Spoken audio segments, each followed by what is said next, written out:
ॐ अज्ञानतिमिरान्धस्य ज्ञानाञ्जनशलाकया चक्षुरुन्मीलितं येन तस्मै श्रीगुरवे नमः। वाञ्छाकल्पतरुभ्यश्च कृपासिन्धुभ्येव च पतितानां पावनेभ्यो वैष्णवेभ्यो नमो नमः। श्रीकृष्ण चैतन्य प्रभु नित्यानंद श्री अद्वैत गदाधर शिवसदि गौर भक्तवृंद। हरे कृष्ण कृष्ण कृष्ण हरे हरे, हरे राम राम राम हरे हरे। हरे कृष्णा। पूर्व प्रसंग में हम अंतःकरण की जो चौथी वृत्ति है चित्त, उसके बारे में चर्चा कर रहे थे। अंतःकरण की चार वृत्ति मन, बुद्धि, अहंकार और चित्त, जिसको अंतःकरण चतुष्टय भी कहते हैं। तो चित्त जो है ये सबसे इम्पोर्टेंट वृत्ति है। यहाँ पर ही भगवान की प्राप्ति का स्थान है। इसका स्वाभाविक गुण है स्वच्छता।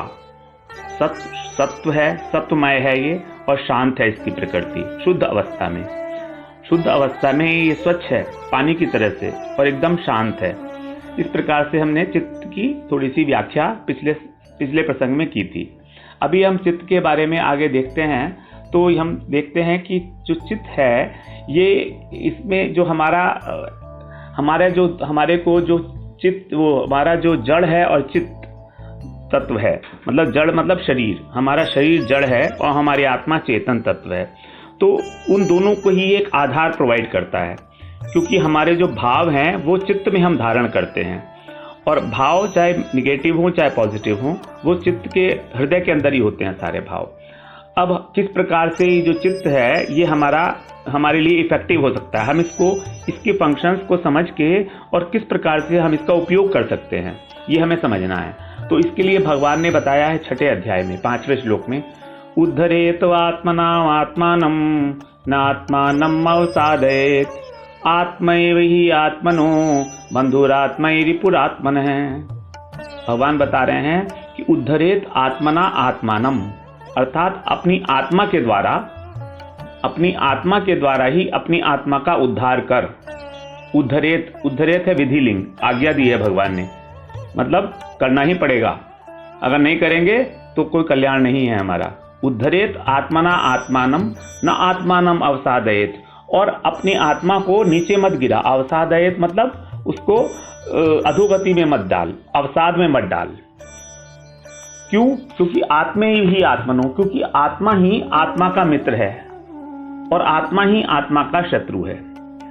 अब इस श्लोक में आत्मा शब्द कितनी बार आया है, लेकिन हर एक बार इस आत्मा का शब्द का अर्थ जो है पृथक पृथक है। तो इसमें अगर हम, एक अमरकोश है संस्कृत में जहां पर आत्मा शब्द के अर्थ दिए गए हैं, वहां पर आत्मा शब्द के 7 अर्थ बताए गए हैं। पहला अर्थ है ब्रह्म, बुद्धि, धृति, शरीर, मन, स्वभाव और प्रयास। अर्थात पहले तो हो गया हमारा ब्रह्म, सबसे ऊपर जो है, जो चित वस्तु हो गई। उसके बाद हमारी जो बुद्धि है वो, उसको भी आत्मा बोला है। और बुद्धि की एक वृत्ति होती है, उसको बोलते हैं धृति, उसको भी आत्मा कहा गया है। और फिर बुद्धि के बाद मन, इसको भी आत्मा बोला है। शरीर को भी आत्मा कहा गया है, और स्वभाव को भी आत्मा और प्रयास, जो हम यत्न करते हैं, चेष्टा करते हैं, उसको भी आत्मा कहा है। तो इस प्रकार यहाँ क्या बता रहे हैं कि तू अपनी आत्मा के बल से, अपनी आत्म बल से, तेरे अंदर जो आत्मा का बल है उससे, अपनी आत्मा के बल से अपनी बुद्धि को वश में कर, उससे बुद्धि का उद्धार कर। आत्मा के बल से बुद्धि को स्ट्रॉन्ग कर, बुद्धि का उद्धार कर, है ना। और जब बुद्धि का उद्धार हो जाएगा तो क्या होगा, बुद्धि मन को वश में कर लेगी, और मन फिर इंद्रियों को वश में करने के लिए समर्थ होगा। अभी एट दिस स्टेज हम लोगों की इंद्रियां भागती हैं इधर उधर, सब विषयों की तरफ भाग रही हैं, और मन उसका आस्वादन करता है, क्योंकि इंद्रियां सब रिपोर्ट करती हैं मन को। मन is the first reporting point of all our sense organs. तो हमारी जितनी सेंस ऑर्गन्स हैं वो मन को रिपोर्ट करती है, और मन उसको भोगता है। अच्छा होता है तो अच्छा, बुरा होता है तो बुरा। बुद्धि उसमें कुछ भी नहीं कर पाती, क्योंकि बुद्धि वीक है। बुद्धि वीक क्यों है? क्योंकि उसके अंदर आत्मा का बल नहीं है। तो ये बताया था ना पिछली बार की शरीर से स्ट्रांग है इंद्रियां, इंद्रियों से स्ट्रांग है हमारा मन, मन से स्ट्रांग है बुद्धि, और बुद्धि से स्ट्रांग है आत्मा। इस प्रकार ये बता रहे हैं। अर्थात मतलब इसका यह अर्थ हुआ कि जो हमारी आत्मा है वो क्या है? वो आत्मा हमारा है, भगवान का अंश है। भगवान ने 15वें अध्याय में बताया है कि तुम्हारी आत्मा क्या है। 15वें अध्याय के 7वें श्लोक में ममैवांशो जीवलोके जीवभूत सनातन है। ममैवांशो जीवलोके जीवभूत सनातन मनः षष्ठानि इंद्रियाणि प्रकृति स्थानी कर्षति। क्या बता रहे हैं भगवान यहाँ पर कि ममैवांशो जीवलोके, इस जीवलोक में, इस मृत्यु लोक में मेरा ही अंश है। ये जीव, ये जीव जो दिख रहा है, जीवात्मा, ये मेरा ही अंश है। और ये क्या है? कैसा है? सनातन है। सनातन का मतलब है जिसका हमेशा विस्तार होता रहेगा, जिसका हमेशा विस्तार होगा, यानी कि जो कभी भी नाश नहीं हो सकता, जो नित्य है। भगवान कैसे हैं? नित्य है। तो भगवान नित्य है और वैसे ही आत्मा भी नित्य है। उसी प्रकार जैसे भगवान नित्य है। लेकिन फिर क्या हो रहा है कि जो हम जो है, हमारी जीवात्मा कहां पर स्थित है? प्रकृति में। प्रकृति का जो कार्य है वो है शरीर। प्रकृति से ही सारे पंच महाभूत पैदा हुए थे, उन्हीं से फिर इंद्रियां और हमारे कर्मेंद्रियां और ज्ञानेंद्रियां पैदा हुई। तो मनः षष्ठानि इंद्रियाणि प्रकृति स्थानी कर्षति, कि ये जो हमारा जीवात्मा है ये शरीर में स्थित होकर प्रकृति में स्थित होकर क्या कर रहा है कि अपनी जो इंद्रियां हैं, 5 इंद्रियां और मन, इन 6 के साथ, मनः षष्ठानि इंद्रियाणि, इन 6 के साथ इस जीवात्मा को कर्षण कर रहा है, आकर्षित कर रहा है। जीवात्मा जो है आकर्षित हो गई है संसार के प्रति, इस प्रकृति में, शरीर में, इस शरीर को धारण करके। तो अब इस प्रकार बता रहे हैं, लेकिन ये आत्मा भगवान का अंश तो है, मगर भगवान का ये अणु अंश है। जैसे क्या है? भगवान क्या है? विभु है। विभु का अर्थ होता है विस्तृत, विशाल, अनंत। और आत्मा क्या है? अणु। अणु का मतलब है छोटी, small in quantity. So he is big and the atma is, paramatma is big and the atma is small. तो both of them are conscious element, चित्त वस्तु हैं दोनों। तो आत्मा हो गई हमारी अणुचित और भगवान हो गए विभुचित। ये अंतर है दोनों में। क्वालिटेटिवली एक है लेकिन क्वांटिटेटिवली अलग है। क्वांटिटेटिवली भगवान बहुत हैं, अनंत हैं, बड़े हैं। तो हमारी जो आत्मा है उसके अंदर बहुत कम बल है, सूक्ष्म बल है। और यही सूक्ष्म बल ही एक कारण है कि हम जो है जीवात्मा अणु होने के कारण माया के वश में होने योग्य हो जाती है। माया के वश में आत्मा के होने का कारण ही यही है कि वो उसके अंदर बल कम है। अब माया को पार करने के लिए क्या करना है? इसको बलशाली होना पड़ेगा। और बल कहां से मिलेगा? वो बल मिलेगा एक जहां बल का स्रोत है, जो उस एनर्जी को दे सकता है, जो उसका मालिक है। मालिक कौन है? भगवान स्वयं है। तो इसलिए क्योंकि हम माया के चंगुल में आ गए, इसलिए आत्मा स्वयं को देह मांगने लगी और सुख दुख का भोग करती हुई सी प्रतीत हो रही है। अब अगर किसी तरह से हम आत्मा का चिद बल बढ़ा दें, किसी तरह से भी बढ़ाएं, चिद बल मतलब जो उसका चित बल मतलब चिन्मय बल जो है, जो कि भगवान में है, जो उसका अपना बल भी है लेकिन बहुत स्मॉल क्वांटिटी में है। तो अगर हम उसको बढ़ा देंगे तो क्या होगा कि वो स्ट्रांग हो जाएगी। और एक बार अगर आत्मा स्ट्रांग हो गई तो उसको रिफ्लेक्शन से हमारा चित्त स्ट्रांग होगा, हमारी बुद्धि स्ट्रांग होगी, मन भी स्ट्रांग हो जाएगा और इंद्रियां कंट्रोल में आ जाएंगी। This is so simple to understand. अब सारा पॉइंट आ जाता है हमारा कि किस प्रकार से हम अपनी आत्मा का बल को बढ़ाएंगे।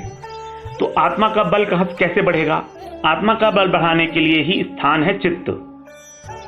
जो चित्त है हमारा, यही स्थान है जहां पर आत्मा का बल वर्धन होगा। अब इसको कैसे वर्धन करने हैं वो हम अभी सोच लेते हैं। भगवान कहाँ रहते हैं? भगवान रहते हैं चित्त में, हृदय में। भगवान क्या है? वासुदेव। वासुदेव कैसे रहते हैं? वासुदेव रहते हैं चित्त में। तो भगवान हृदय में रहते हैं। अब भगवान जब हृदय में रहते हैं तो वो वहां रहते हुए भी हमारी सहायता क्यों नहीं कर रहे हैं? हमारा चित्तबल क्यों नहीं बढ़ा रहे हैं? हमारा चित्तबल बढ़ना चाहिए। वो इसलिए नहीं बढ़ा पा रहे हैं क्योंकि उसमें गंदगी आ गई है। चित्त की उपमा जो है एक दर्पण से दी गई है। चित्त की उपमा दर्पण से दी गई है और बड़ी अच्छी तुलना है ये तुलना में इसकी सार्थकता क्या है इसमें क्या है कि जैसे दर्पण अगर साफ होगा, स्वच्छ होगा, तो क्या होगा, उसके सम्मुख जो भी चीज होगी, निकट वस्तु जो भी होगी, वो दर्पण के भीतर हमेशा उसका प्रतिबिंब दिखाई देगा अपने आप से। कोई उसके लिए एफर्ट नहीं करना है, सिर्फ उसके सम्मुख हो जाना है।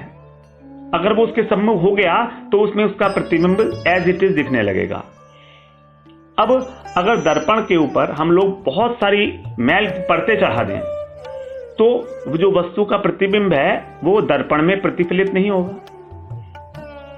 तो जब दर्पण में प्रतिफलित नहीं हो रहा है तो हम क्या करेंगे, हम कपड़ा लेके उस मैल को दूर करेंगे। हम कपड़े से मैल दूर नहीं होगा तो उसको पानी डालेंगे, पानी से मैल को दूर करेंगे। तो पानी से मैल को दूर करके और कपड़े से रगड़ते रहेंगे तो यहां पर क्या शब्द किया गया है, चेतो दर्पण मार्जनम, चित्त रूपी दर्पण का मार्जन किया जाता है। मार्जन का मतलब होता है बार बार करना। जैसे कढ़ाई के पीछे जो काला काला लग जाता है तो उसको हम मांझते हैं, कढ़ाई के पीछे मांझना पड़ता है बार बार रगड़ रगड़ के। जब उसको रगड़ रगड़ के मांझते हैं, मार्जन करते हैं, तब वो साफ होता है। उसी प्रकार से हम अगर अपने चित्त का जो मैल है उसको अगर हम साफ कर लें तो क्या होगा कि उसमें रिफ्लेक्शन पड़ने लगेगा। जो भी उसके सम्मुख वस्तु होगी उसका स्पष्ट जो है प्रतिबिंब उसमें दिखाई देने लगेगा। और मैल जब पूरा दूर हो जाएगा तो प्रतिबिंब पूरा का पूरा स्पष्ट रूप से दिखाई देने लगेगा। अब इसका अर्थ यह हुआ कि दर्पण की तरह हमारे चित्त में प्रतिफलन की क्षमता है ना। और चित्त में और दर्पण में क्या चीज प्रतिबिंबित होती है, जो उसके सम्मुख है, जो उसके निकटतम है, जो उसके सबसे पास में रखी गई है, वही चीज दर्पण में प्रतिफलित होगी। और जो चीज उसके पीछे रखी हुई है वो नहीं प्रतिफलित होगी, क्योंकि वो तो छुप गई ना। तो इसीलिए और चित्त के अंदर भी जो निकटस्थ वस्तु है वो प्रतिफलित होगी। और चित्त में उसके निकट क्या है, चित्त में सबसे निकट वस्तु क्या है, चित्त में सबसे निकट वस्तु है कृष्ण भगवान स्वयं, क्योंकि वो भगवान वहां बैठे हुए हैं चित्त में, लेकिन वो प्रतिफलित नहीं हो रहे हैं। अब अगर, क्योंकि भगवान तो विभू है ना, अभी बताया विभू है, सर्वत्र हैं, सर्वव्यापक हैं, तो हमारे हृदय में है भगवान। हमारे हृदय के निकटस्थ वस्तु कौन सी है, हमारे हृदय के निकटस्थ वस्तु है भगवान स्वयं। तो जैसे ही हमारा चित्त साफ होना शुरू होगा वैसे ही उसके अंदर सबसे पहले भगवान का रिफ्लेक्शन ही आएगा और कोई रिफ्लेक्शन नहीं आएगा। क्योंकि संसार की वस्तु चाहे कितनी भी हमारे को आकर्षित क्यों ना करें, वो चित्त के बिल्कुल निकट नहीं पहुंच सकती, क्योंकि भगवान तो बिल्कुल उसके साथ ही लगे हुए हैं एकदम। और जो संसार की वस्तु है वो उससे थोड़ा सा दूर होगी, वो पृष्ठ देश में होगी, पीछे होगी वो, इसलिए उसका प्रतिफलन नहीं होगा कभी भी। इसलिए चित्त में जब प्रतिफलन होगा तो भगवान का ही होगा, आत्मा का होगा और परमात्मा का होगा, इन दोनों का ही प्रतिफलन चित्त में होगा। अब जैसे ही चित्त के अंदर ये प्रतिफलन होता है, जैसे जैसे हम लोग मैल साफ करते हैं, वैसे वैसे स्पष्ट रूप से हमें यह दिखने लगता है कि हम कौन हैं। हमारी आत्मा क्या वस्तु क्या है, आत्मा ये हमें दिखाई देने लगेगा। भगवान कौन है वो हमें दिखने लगेंगे। अब अगर हमें आत्मा का आभास होने लगा, आत्म अनुभव होने लगा, तो हमारा शरीर से जो विच्छेद है वो अपने आप होता चला जाएगा। उसके लिए हमें कोई मेहनत नहीं करनी है, कोई एफर्ट नहीं करना है, कोई प्रयास नहीं करना है। पॉइंट सिर्फ इतना सा है कि हमको जो मैल जमा हुआ है उसको साफ करना है, बस, और कुछ नहीं करना है। फिर भगवान उसके अंदर स्वयं ही स्फुरित होंगे। भगवान का नाम, भगवान का धाम, जो कुछ भी है, जो भी चित्त वस्तु है, वो उसके अंदर अपने आप से प्रतिफलित होगी। यहीं पर हम इस मार्जन क्रिया को हम बोलते हैं कि हमारा जो जड़त्व है, हम जड़त्व से चिन्मयता की ओर अग्रसर होने लगे। हमारी जो जड़ता है, जड़ता क्या है कि हम अपने को शरीर माने हुए हैं, ये हमारी जड़ता है। तो इस जड़ता से चिन्मयता की ओर हम धीरे धीरे अग्रसर होने लगेंगे, जैसे जैसे हमारे चित्त के ऊपर से जो मैल जमा हुआ है वो साफ होने लगेगा। इस प्रकार जो है हम देख रहे हैं कि जो हमारा मेन पॉइंट आ जाता है कि हमको किस प्रकार से उस मैल को साफ करना है। क्योंकि जब भगवान उस दर्पण में आ गए तो दर्पण में जगह ही नहीं रही और किसी वस्तु के लिए। भगवान सर्वव्यापक हैं और उनका सर्वव्यापक होने के कारण वो चित्त के सबसे करीब हैं, सबसे नज़दीक हैं और वो बहुत विभू हैं, वो बहुत बड़े हैं, अनंत हैं। तो उनका इतना अनंत विस्तार है कि हमारा चित्त समूचा का समूचा उन भगवान से ही भर जाएगा, चित्त वस्तु से ही भर जाएगा। उसमें अचित वस्तु के लिए या जड़ वस्तु के लिए कोई स्थान ही शेष नहीं रहेगा। ये बात हम समझ रहे हैं, धीरे धीरे समझ में आ जाएगा। नहीं भी आ रहा है तो कोई बात नहीं है, अभी आगे इसकी चर्चाएं होंगी जब हमारे श्लोक बनेंगे। अभी तो हम लोग सिर्फ इसकी जो कैरेक्टरिस्टिक है वो समझने की कोशिश कर रहे हैं। और जीव का स्वरूप क्या है? जीव का स्वरूप है शुद्ध, मुक्त, शुद्ध है, बिल्कुल शुद्ध है और मुक्त है स्वभाव। आत्मा क्या है हमारी? शुद्ध, बुद्ध, मुक्त बोलते हैं ना आत्मा को। यह है आत्मा का स्वरूप। और आत्मा स्वच्छ, और जैसे ही आत्मा जो चित्त हमारा स्वच्छ, और यही चित्त का स्वरूप है। हमने जब चित्त का स्वभाव वर्णन किया था तब बात हुई थी कि चित्त कैसा है? सत्वमय है, स्वच्छ है और शांत है, निर्मल है चित्त। तो जब निर्मल चित्त है तो वो कृष्ण विषयक जो भी वस्तु है उसको प्रतिबिंबित करेगा, इसीलिए उसमें वो रिफ्लेक्शन करने के योग्य है हमारा चित्त। लेकिन क्या हो रहा है कि हम जो मायाबद्ध हैं हमेशा से, हम भगवान को भूल गए हैं, हम कृष्ण से विमुख हैं। और विमुख होने के कारण हम जो द्वितीय वस्तु है, कृष्ण से विपरीत वस्तु, कृष्ण से विपरीत वस्तु कौन सी है? माया, संसार। इस संसार में हम लोग अभिनिविष्ट हो गए हैं, आवेशित हो गए हैं इसमें, हम इसको ही अपना मानने लगे हैं भूलवश। ये हमारी भूल है, सिर्फ एक भूल है हमारी। ये हमारी एक उपाधि है, हमारा शरीर हमारी एक उपाधि है। हम वास्तव में शरीर नहीं है, लेकिन ये उपाधि का मतलब होता है जो ऊपर से आरोपित की जाती है। जैसे मैं ब्राह्मण हूं या मैं प्राइम मिनिस्टर हूं, ये एक उपाधि है। शुरू में बचपन से जन्म होते ही कोई प्राइम मिनिस्टर नहीं होता है, कोई चीफ मिनिस्टर नहीं होता, ये उपाधि है। जो चीज बाद में मिली है वो चीज कभी भी छीनी भी जा सकती है। तो इसी उपाधि के कारण जो चित्त की मलिनता है, और मलिन होने के कारण ही वो भगवान की जो भगवत वस्तु है, जो चित्त वस्तु है, उसको जो वास्तव वस्तु है उसको ग्रहण करने के लिए अयोग्य है ये। और जैसे ही ये मलिनता दूर होगी वैसे ही चित्त अपना जो उसका स्वरूप है, स्वभाव है, निर्मल दर्पण की तरह वो उसमें क्या होगा? स्थित हो जाएगा। और जब वो हमारा वस्त्र, जब हम कपड़े के द्वारा बार बार उसका मार्जन करेंगे तो जो धूल है, जो उसकी मलिनता है, जो बालू है, उस पर मिट्टी लगी हुई है, वो सब की सब उसके ऊपर हमारी खत्म हो जाएगी। इस प्रकार से हम देख रहे हैं कि हमारे चित्त को साफ होने से ही हमारे चित्त बल की वृद्धि होगी। उसमें हमारे चित्त बल की वृद्धि होते ही हमारी बुद्धि जो है वो एकाग्र होती चली जाएगी, एक बुद्धि होती चली जाएगी। अभी हमारी अनेक बुद्धि हैं। अनेक बुद्धि क्यों है हमारी? क्योंकि हम अनेक प्रकार से इस दुनिया के कामों को करना चाह रहे हैं कि आज ये कर लूं, आज वो कर लूं, आज वो कर लूं, बिजनेस करूं, सर्विस करूं, यहां करूं, वहां करूं। अनेक प्रकार की बुद्धियां हैं। अपना लक्ष्य हमें क्लियर ही नहीं है। जब लक्ष्य क्लियर नहीं है तो निश्चय कैसे होगा? निश्चय के लिए सबसे पहले हमें एक लक्ष्य बनाना पड़ेगा, उद्देश्य क्या है जीवन का। और ये बात सच मान लीजिए कि सब लोगों का एक ही उद्देश्य है इस जीवन का, चाहे हम जानें, चाहे हम उसको स्वीकार करें या हम ना करें। लेकिन मेरा निवेदन है कि इसको आप सिर्फ मान ही लीजिए, स्वीकार भी मत करिए, मान लीजिए थोड़ी देर के लिए कि हमारा लक्ष्य भगवत प्रेम है। हम भगवान का प्रेम प्राप्त करना चाहते हैं। हमने जैसे सुना है, हमें तो पता नहीं था ना, हमने सुना अपने गुरु लोगों से कि आपका प्रेम, आपका जो उद्देश्य है जीवन का ये है भगवत प्रेम प्राप्त करना। क्यों? क्योंकि हम एक छोटे से बालक की तरह से हैं जो मेले में खो गया है, उसे अपने पिता का घर पता नहीं है।